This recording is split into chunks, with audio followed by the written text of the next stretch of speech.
සුපිරි අධිවේගයක් පරදා ඔබ මවිත කරවන වේගයක් විඳ ගන්න. පියවර තුනකින් Sri Lanka Telecom fibre optic ජාලයට එක්වන්න. slp.lk වෙත පිවිසෙන්න.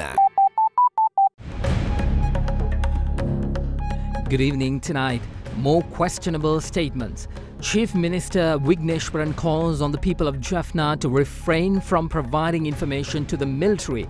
Politicians oppose. Chief Minister of the Northern Province has been making various irresponsible statements. I'm too surprised. I don't know why Mr. Vigneshwaran said so. Don't look at Mr. Vigneshwaran only. You get the message not only from the politicians but also from the people. Buddhist ties.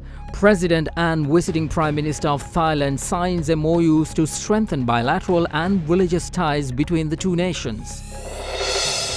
Against the government. The joint opposition says that the government has failed its people, calls for island-wide protests. From the government point of view, they haven't delivered anything that they have promised during last election. Safer Brexit.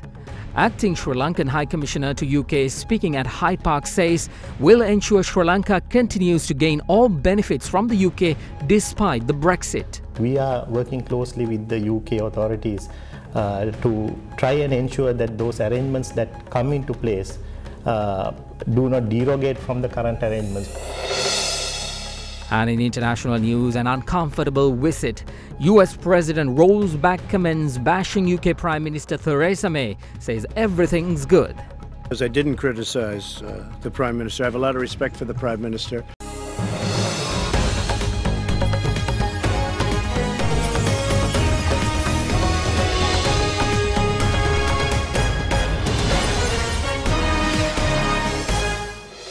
Live across the nation, this is Sri Lanka's news channel, Other Derana 24/7. Hello everyone, I'm Mahesh Johnny and welcome to First at Night on this Friday the 13th. Well, a very uncomfortable Donald Trump tells UK Prime Minister Theresa May that he respects her. The story coming up on our international segment. But first, we begin here at home and with another controversial statement. Chief Minister of the Northern Province, C.V. Vigneshwaran, calls on officials in the Northern Province to refrain from providing information to the army. Addressing an event held in Kilinochchi yesterday, the Chief Minister requested that information not be provided to the army without his knowledge. The statement has since been criticised by various politicians. I should be informed first if the military requests any information from our hospitals or from any other office. Do not intervene. If you are asked to provide information, tell them that you are not allowed to provide any without the permission of the Chief Minister. We will provide information after ascertaining reasons behind their request. Therefore, do not be afraid of the army and provide them information. I would also like to say that the central government is implementing their rule while the provincial council is implementing theirs. There, however, is another rule coming in the form of the governor. All of these inconvenience our people. That is why we are asking for a federal constitution. In addition, we request the 9 provinces be given a self-governing mechanism as it is needed. The Northern Chief Minister's calls to withhold information from the army came into criticism from various politicians, especially from the former Army Commander Field Marshal Minister Sarath Fonseca. The military request for information with regards to terrorism and illegal activities and not on day-to-day lives of the people. So what he is asking for is to withhold information on terrorism. If he is even abetting terror activities indirectly, action should be definitely taken against him irrespective of his position. Chief Minister of the Northern Province has been making various irresponsible statements. In this instance, the defense of the country and the armed forces are directly under the President, His Excellency Maithripala Sirisena. The governor of each province is appointed by His Excellency the President above the Provincial Council, where any matter can be directed through the governor. The governor and the Chief Minister should have a good rapport in relation to the activities and the responsibilities that has been entrusted upon the security chiefs, whether in the north or the south or in any part of the country. I'm too surprised. I don't know why Mr. Vigneshwaran said so. I don't know what compelled him to say so. I don't know. But anyway, don't look at Mr. Vigneshwaran only. Also look at the people at the north. Maybe look at Kilinochchi people who gave great send-off to Colonel Rattapuriya. So people are at one stage, the politician leaders are at one stage. Maybe Vigneshwaran may have his own reasons. So therefore, you get the message not only from the politicians but also from the people. Meanwhile, Minister of Law and Order Ranjit Madhuma Bandara, along with his deputy Nalin Bandara, as well as Inspector General of Police Pujit Jasundara, met with the Chief Minister of Northern Province C.V. Vigneswaran today. The Honorable Chief Minister Mr. Vigneswaran said about the requirements of the police stations in the Northern Province, especially the Tamil-speaking policemen and women. We are in the process of getting the Tamil-speaking youngsters recruited as police constables, women constables and sub-inspectors. Although we lack Tamil speaking, we can't just degrade our standard of recruitment. There are certain qualifications that has to be maintained. But at the moment, of course, we have about 2 batches of Tamil speaking police officers trained, completed, and they have been posted. He also has promised us to give his best and whatever the assistance that he can from the provincial level as the Chief Minister. So I made that a special request from him. He was very positive on that. So I promised him to give our best from that. I pointed out that we cannot prevent crime owing to close affiliations between the police and the criminals as well as drug traffickers. He acknowledged the fact and said that he received such complaints for which the law will be implemented. I particularly mentioned some of their names, which I do not like to reveal here, and the IGP assured that action will be taken in this regard.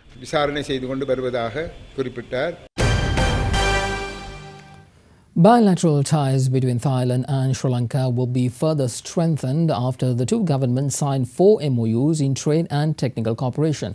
This was possible during a visit of Thai Prime Minister General Prayut Chan-o-cha to Sri Lanka today. On an invitation made by President Maithripala Sirisena in 2016, Thai Prime Minister General Prayut Chan-o-cha arrived in the island this morning.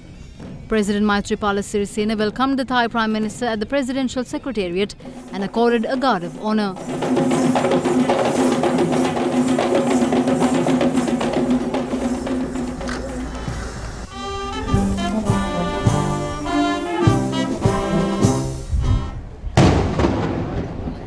Soon after bilateral discussions took place between the two heads of state, both leaders commended the relations between the two countries as nations nourished with Theravada Buddhist philosophy and discussed ways to further strengthen those ties.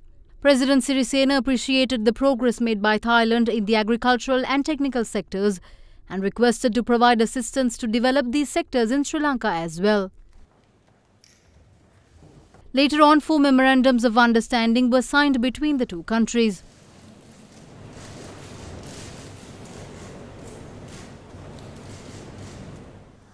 Meanwhile, a special dinner was organised in honour of the visiting of the Thai Prime Minister, hosted by Prime Minister Ranil Wickremesinghe.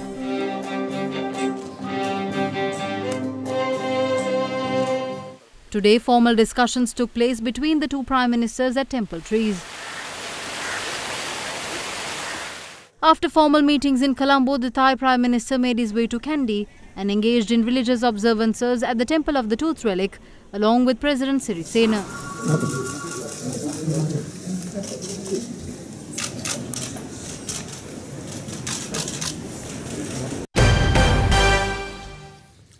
UPFA Parliamentarian Kanaka Herat says that the Minister of Justice and other officials in charge of prison reforms should be held accountable for allowing drug traffickers to operate from prison cells. The parliamentarian made this statement while addressing a media briefing in Colombo today. Now, also addressing the same media briefing, UPFA parliamentarian Namal Rajapaksa says that a series of events will be organised across the country to protest the government's inability to govern the country. If crime rate has gone down, then why is there a need for the death penalty? I'm happy about that. Not only should drug traffickers be sentenced to death, but it should be the same fate for the rapists. Most of these drug traffickers operate from within their prison cells. The minister in charge, along with the officials, should be held accountable for it. Officials who work to eradicate the operations of traffickers within the prison are now being imprisoned themselves. Joint opposition along with Pojjana Peramuna, we will be organising a massive protest in Colombo on the 17th of August. As we all know, 17th of August this government is celebrating their 3rd anniversary. But unfortunately, from the government perspective, from the government point of view, they haven't delivered anything that they have promised during last election. And they have failed to look after their people. They have failed to continue that development work President Rajapaksa has started before 2015. The economy is collapsing. They have failed to implement law and order, as we all know. Now the question we have, who is actually governing the country? Is it the underworld, or is it arms group, or is it the Yahapalne government? So we will be organizing a massive protest in Colombo, and we would like to invite all the professionals, all Sri Lankans, to come join us, to rally around us, to make this a success. The Secretary to the Ministry of Defence President's Council, Kapila Vaidyaratne, laments the lack of information on transitional criminal markets and trends, saying that without a global perspective, there cannot be evidence-based policy effectively addressing the issue. He also stressed the necessity to understand and grasp the narrative of transnational organised crime before laying down action. The Defence Secretary expressed these views at an event held in Colombo yesterday.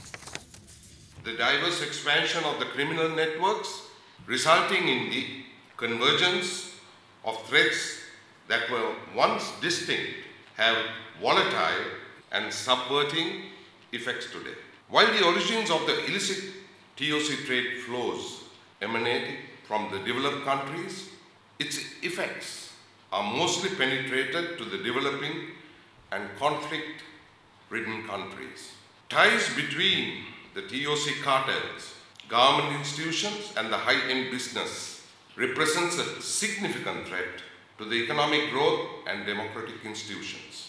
TOC networks insinuate themselves into the political process through direct bribery, shadow economies, infiltrating financial and security sectors. Coordination, awareness, intelligence sharing, technology and capacity building, mutual legal assistance, regulation and monitoring with cooperation between actors, state and non-state, and at all levels need to be given adequate attention and commitment for effective moderation of transnational organized crime. Given the vast nature, complete eradication of organized crime seems near impossible. However, it can sure be mitigated and prevented. A mass grave with 38 skeletons have been discovered in Manam. Skeletal remains of around 38 people have been found during the ground digging to build a new construction at the old cooperative store site in the northeastern part of Manam. Following the discovery in late March, the site was kept under the supervision of Manam Magistrate M. Prabhakaran for further digging. While the judicial medical officers are carrying out investigations, the skeletal remains are being kept at the Manor Hospital. According to the police, the construction site has been cordoned off. The town was occupied by the LTTE during the conflict period.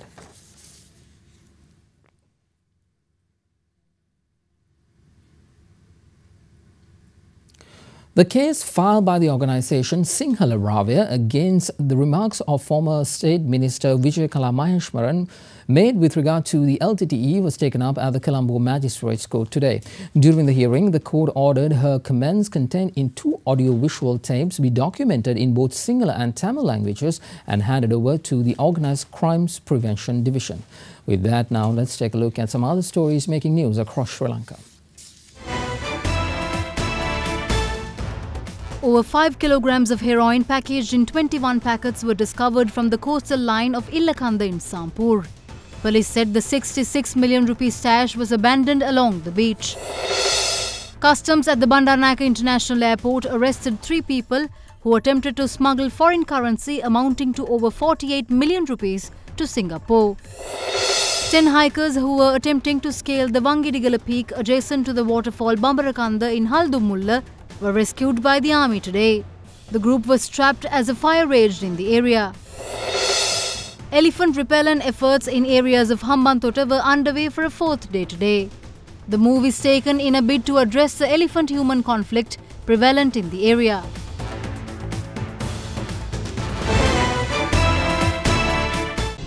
You are watching Sri Lanka's award-winning news channel, Derana 24/7.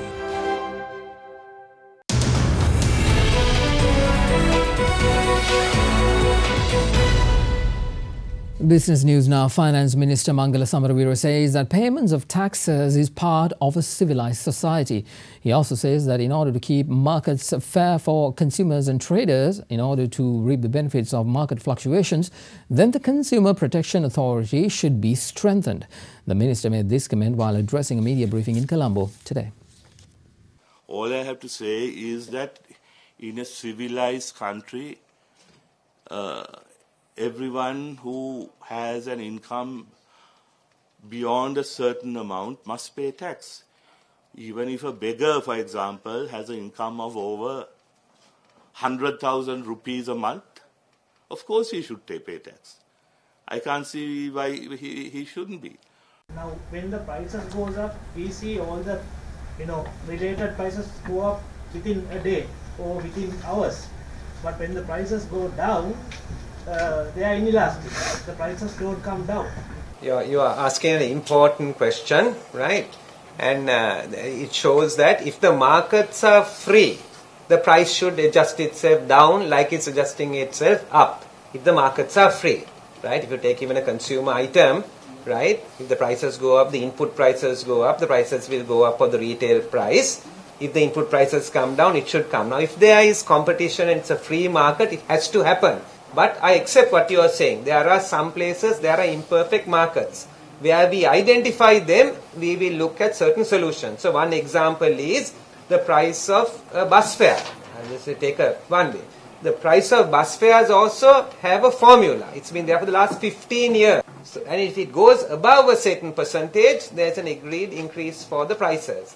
Reverse also works. When it comes below that, also they have to make an adjustment. So that is where there has been imperfect market, a solution has been put forward. You're right. Sometimes in this imperfect system, when the price goes down, there is a possibility that the lower price may not be reflected and may not be carried out by certain petrol stations. So that is one of the reasons, especially in an open market, in a free economy, the Consumer Protection Authority must be strengthened.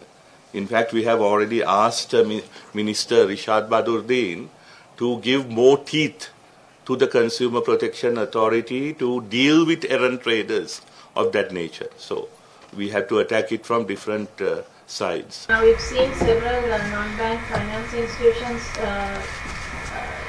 deteriorating. To what extent do you think the central bank as a regulator is responsible for this situation? I am, of course, deeply worried about the act pertaining to finance companies. In fact, I've been having discussions with the relevant officials on covering some of the loopholes. I'm not talking about any particular one finance company. The act in general has far too many loopholes, which finally endanger the safety and security of very innocent, hard-working people. Acting Sri Lankan High Commissioner in the United Kingdom, Sugishwara Gunaratna, says that the Sri Lankan government is working closely with the British government to ensure that all concessions given to the country continues, despite the United Kingdom's break from the EU. Speaking exclusively to Indivari Amawatha on her programme at Hyde Park from London, the ambassador said that steps are being taken to ensure that Sri Lanka will not suffer economically post-Brexit. Tourism itself, as you said earlier, we see an increased number of arrivals to Sri Lanka from the UK. But are there any areas that you're looking at, that you're working with agents here as the High Commission in order to develop the tourism sector for the country? Yes, the Sri Lankan Tourism Promotion Board has for long had a representative here who's worked closely with the High Commission. And we work closely with them to promote not only just one area. It's not just sun, beach and sand tourism. We offer a wide range of things that attract the UK visitor. For example, Sri Lanka is perhaps one of the few, or perhaps the only place in the world where one can look at or watch the largest sea mammal and the largest land mammal within a few miles of each other. So those are such a small island. Such a small island, yes. But so those are things that we can promote. In addition, different tourists, of course, go for different things based on their taste. Some like adventure, some like culture, some like sun, beach, and sand. Some like the wildlife. Bird watching and so on. So Sri Lanka fortunately caters to all those interests. Right. Also, High Commissioner, going back to the trade related areas, now I think we are very much speaking about Brexit, the EU and the European Union and the UK's departure from a single market. But since, like you said, yes, most of our exports directed to the EU are in fact to the UK. So does this mean Brexit wouldn't at all affect our export market to the EU and the GSP concessions?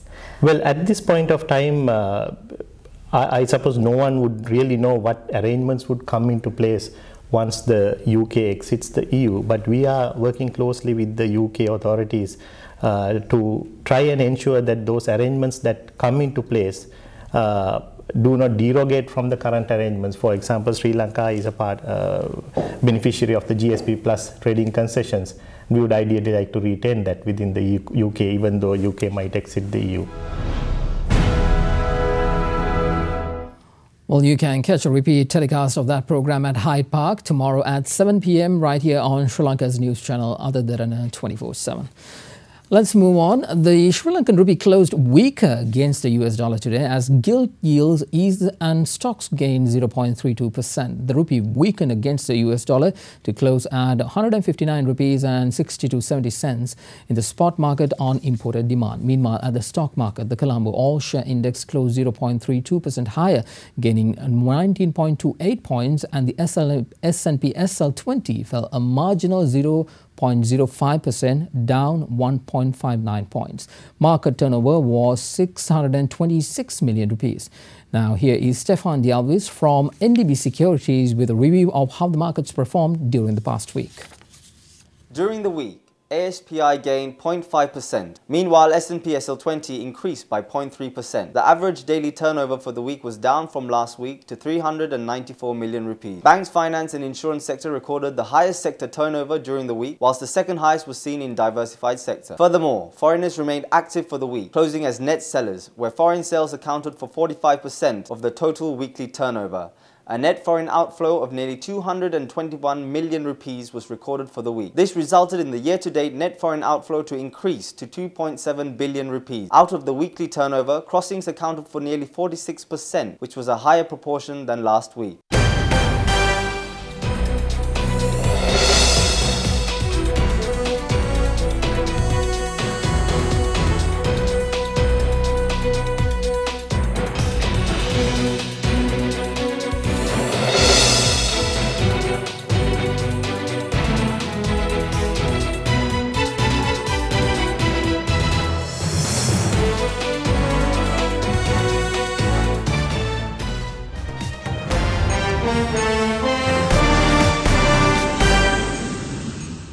International news now. President Donald Trump has insisted the UK-US relationship is the highest level of special just hours after British newspaper published an interview in which he attacked Theresa May's Brexit plan.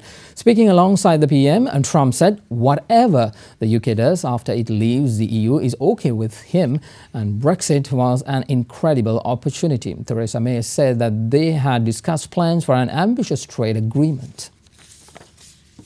Thousands of people are protesting in central London against the visit. A large balloon portraying the president as a baby has been floated in Parliament Square as part of the demonstrations. Other protests are due to take place across the UK on Friday.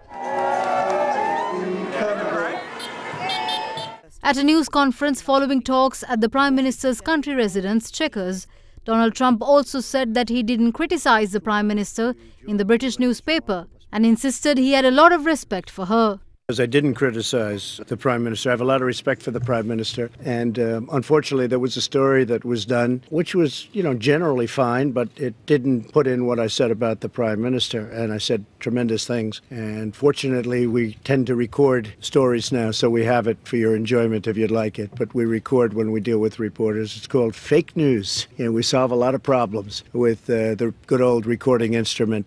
Meanwhile, Theresa May said that US was keen to do a deal with the UK, adding, quote, "We will do a trade deal with them and with others around the rest of the world," unquote.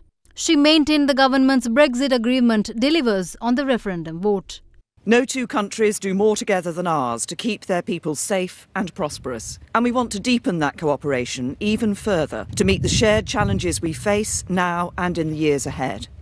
Our security cooperation is saving lives here in Britain, in America, and right across the world. You are watching Sri Lanka's premier news channel, Derana 24/7. Well, the worldwide streaming service Netflix has broken HBO's 17-year streak as the most nominated network at the Emmy Awards. In the nominations released today, Netflix came out slightly ahead with 112 nominations compared to HBO's 108. Nominees for lead actress in a drama series are... A seismic shift for TV's Emmy Awards.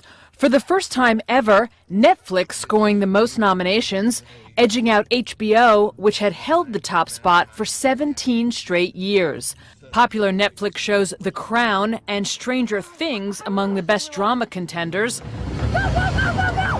taking on last year's winner, The Handmaid's Tale from Hulu. But you are special girls.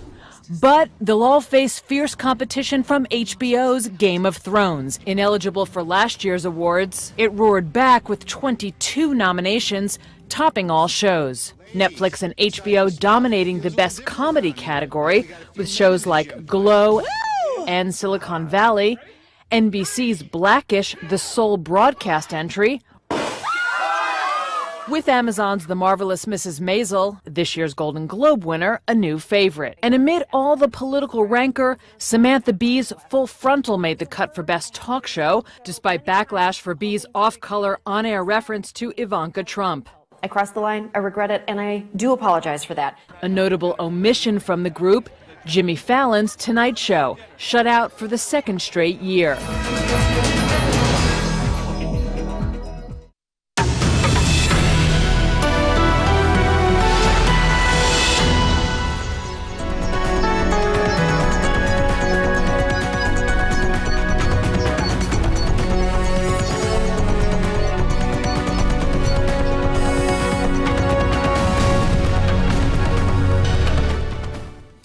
Well, let's end this working week on a high note. And that means it's time for the good story of the week. Tonight's story comes from right here at home. It's a story about a person plagued by leprosy in Ulpadgama who lived in a mud hut with his mother being gifted a new house. A group of youth and several junior members of the clergy set a fine example to society today by reaching out to a man suffering with leprosy. This neglected person, who also suffers from other ailments, called a small mud hut his home in the village of Ulpatagama of Galkiriagama and looked after his mother with whatever little money he received as handouts. Although nearby villagers knew of their plight, much help wasn't forthcoming. A compassionate group of youth who understood the reality of this situation, together with several junior members of the Buddhist clergy at the Valagamba Piriven in Dabulla, came to their aid. They built a new house for the mother, her leprosy-stricken son, and gifted it to them to mark the birthday of the chief incumbent of the Valagamba Piriven in Dabulla. Their actions serve as a timely reminder that there are more fulfilling and meaningful things to be done in place of a lavish birthday celebration.